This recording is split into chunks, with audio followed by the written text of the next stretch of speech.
6 weeks after Russian forces rolled into northern Ukraine, they've been forced to withdraw around the national capital, leaving hundreds of burned-out wrecks behind. They completely underestimated their adversary. Depending on the numbers you read with regards to Russian losses, up to 15,000 Russian troops.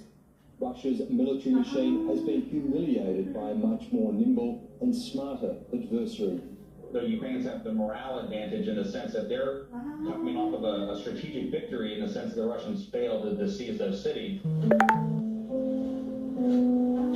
Russia's armoured columns have advanced along Ukraine's main roads, making them easy targets for small ambush teams like this one. Танків немає, так? Це тікнарі. На зв'язку.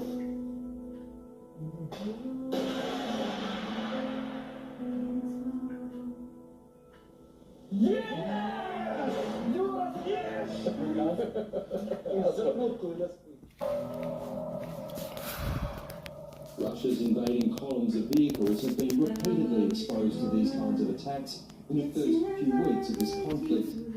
Dozens of Russian field commanders have been assassinated. For all its technological and numerical superiority, Russia has so far failed on the basics of preparation, strategy and logistics. There's been a lot of focus in the Russian military modernisation in terms of new kit, things like their missiles, their precision strike, and hypersonics. But it looks like perhaps in terms of the basics such as logistics and morale, the Russians have not modernised as much as they should in these areas, and particularly logistics. Ukraine has also used drones to direct its attacks against Russian armoured vehicles and supply convoys with devastating effect.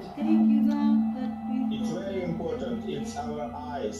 We use drone to find some position, to surveillance, for target acquisitions, for bomb Russians using our customer drone. Once he worked in the pharmaceutical industry.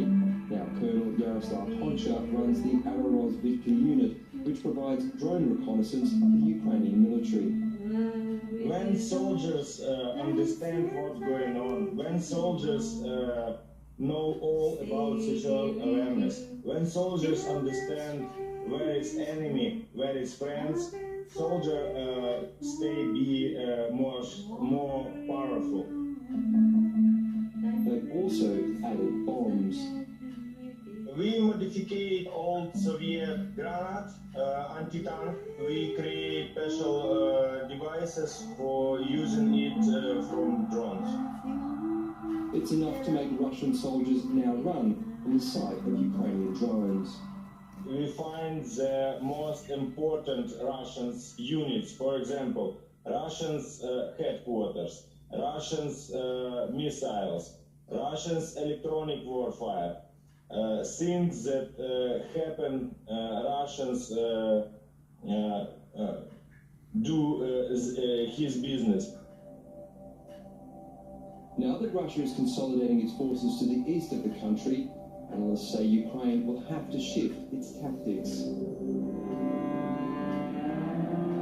You think if you're in the east looking west, your Russians have Ayan yung kanilang logo, you Zen. have one line in front of you, it's easier to maintain security and watch what's happening in front of you than, a convoy outside Kyiv, which has to worry about, 360 degrees where are the Ukrainians and where are they going to shoot me from. So I think that, some of that capability Ukrainians have had so far is going to be much harder to produce opposite Donbass. There are benefits to being closer to Russia's border. It's easier for them to get supplies in and out from Russia rather than having to go up and round through Belarus, and that potentially helps them with their supply lines, with logistics. It is expected to help the Russians extend the duration of this fight. What I'm saying when I say protracted is that it may not be just a matter of a few more weeks before all is said and done. That first quote-unquote phase of the conflict, if the Russians put it, was measured in weeks. This next phase could be measured in months. But Each new atrocity only galvanizes the West to continue supplying weapons and increasing sanctions on Russia. I think that the atrocities there are really unspeakable, but what seems fairly certain is that the entire chain of command is responsible. From the individual soldier that pulls the trigger to the small unit commander that allows it to happen, to Putin, who has demonized the Ukrainians by calling them Nazis, to where you see these stories where Russian soldiers actually think they're looking for Nazis. And so there's this dehumanizing aspect that's been created in the Russian military that sets the conditions for this kind of atrocity. This war is not only Russians against Ukraine. It's totalitarianism, communism with democracy and freedom.